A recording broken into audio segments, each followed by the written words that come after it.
Assalamualaikum warahmatullahi wabarakatuh. Wahai saudara-saudara, saya ulangi sekali lagi. Assalamualaikum warahmatullahi wabarakatuh.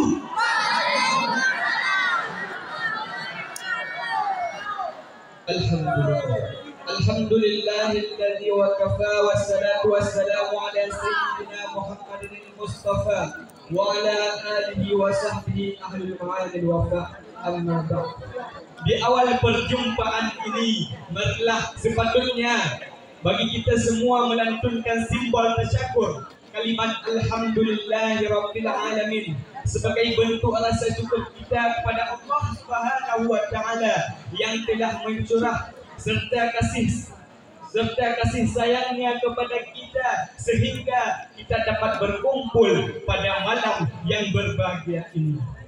Selawat bertangkaikan salam selalu tercurahkan kepada junjungan alam Ibnu Abdillah Abu Zahra Jaddal Hasan wal Husain Muhammad sallallahu alaihi wasallam. Berkat beliaulah kita bisa berenang dari kelautan kebodohan menuju daratan yang penuh ilmu pengetahuan seperti yang kita rasakan seperti saat ini.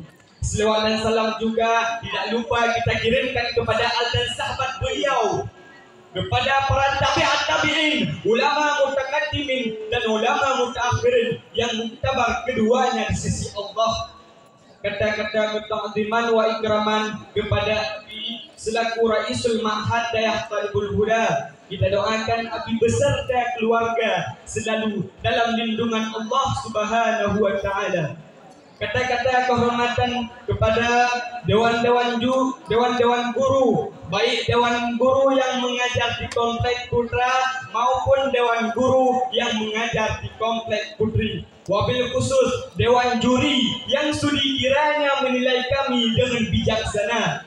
Dan yang saya hormati juga kepada tengku protokol yang rela membasahi dua bibir manisnya untuk memanggil nama baik saya.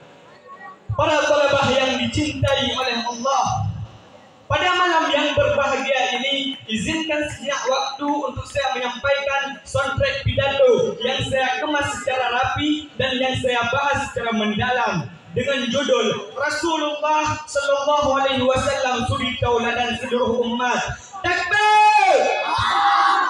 Takbir! Hadirin dan hadirat yang dimuliakan Allah, kita selalu menyebut-nyebut diri sebagai umat Nabi Muhammad. Kita sering berikrar bahwa saya adalah orang Islam, saya adalah umat Nabi Muhammad. Benar gitu kan? Tapi pernahkah kita koreksi diri? Tapi pernahkah kita koreksi diri? Sebab diakui atau tidak, tindakan kita selama ini tidak mencerminkan diri kita sebagai umat Nabi akhir zaman, yakni Nabi Muhammad sallallahu alaihi wasallam. Takbir! Takbir! Nabi. Semestinya Nabi Muhammad lah yang harus kita jadikan idola dalam hidup kita. Sebab dalam diri beliau terdapat suri tauladan dan budi pekerti yang luhur. Sebagaimana Allah berfirman dalam surat Al-Ahzab ayat 21. A'udzu billahi minasyaitonir rajim. Bismillahirrahmanirrahim. Laqad kana lakum fi Rasulillahi uswatun hasanah liman kana yarjullaha wal yawmal akhir wa dzakarallaha katsira. Sadaqallahul azim. Yang artinya sesungguhnya telah ada dalam diri Rasulullah itu suri tauladan yang baik bagimu, yaitu bagi orang-orang yang mengharap rahmat Allah dan hari akhir, dan dia yang banyak menyebut Allah. Quran surat Al-Ahzab ayat 21. Ayat tersebut menjadi renungan bagi kita bersama tentang suri tauladannya. Karena Nabi Muhammadlah suri tauladan kita, bukan seperti opah Korea, bukan jongkok. Mereka kafir laknatillah, mereka tak sunat, mereka makan babi, Naudzubillahi min dzalik.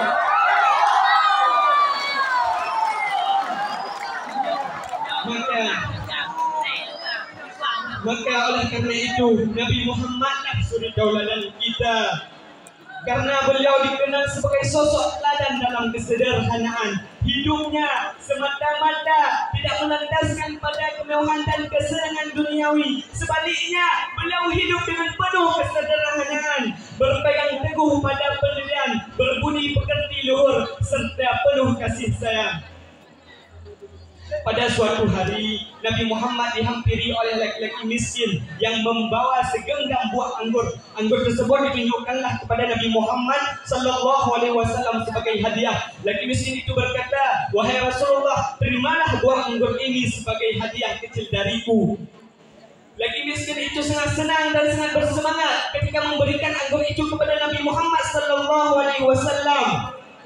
Nabi Muhammad sallallahu alaihi wasallam pun menerima anggur pemberian laki miskin itu dan berkatalah, Nabi Muhammad pun menerima pemberian laki miskin itu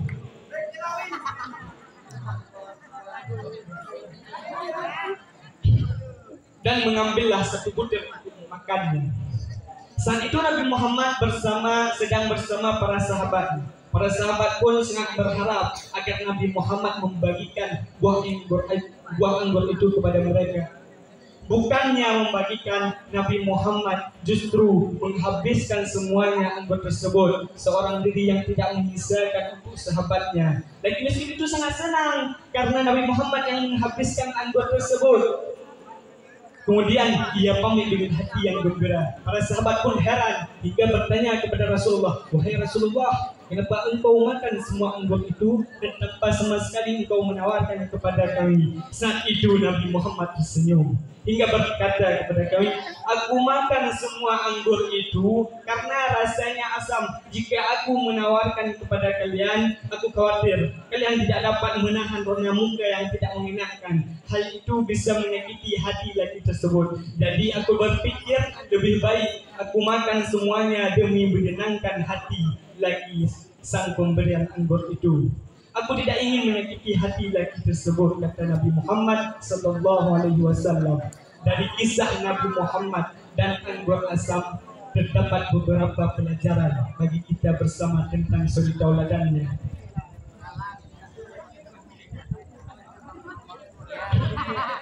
Tentang suri tauladannya Nabi Muhammad sallallahu alaihi wasallam.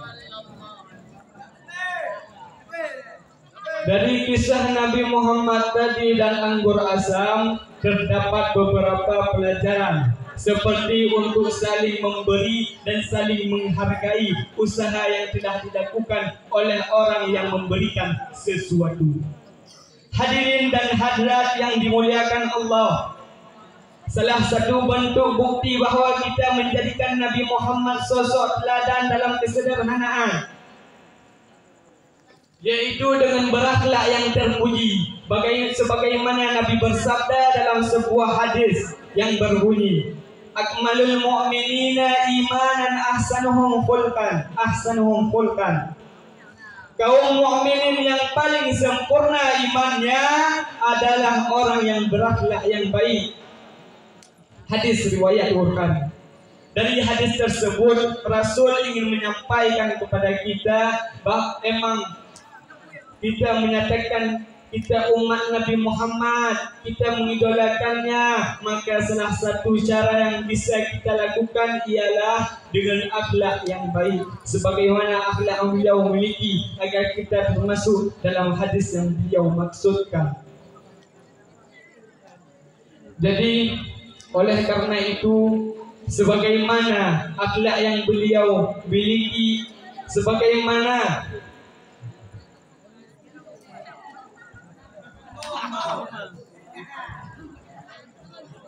oleh karena itu, sebagaimana caranya kita menjadikan Nabi Muhammad sebagai sosok teladan dalam kesederhanaan, yaitu kita saling menghargai pemberiannya seseorang.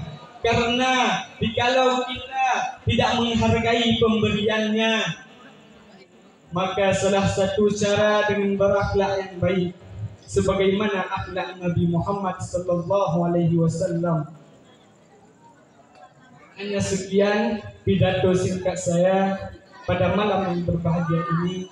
Izinkan sejenak waktu untuk saya berpisah kepada kalian. Saya akhiri, wabillahi taufiq wal hidayah waridha wal hinayah. Assalamualaikum warahmatullahi wabarakatuh. Waalaikumsalam Takbir. warahmatullahi wabarakatuh. Sallu ala Nabi Muhammad.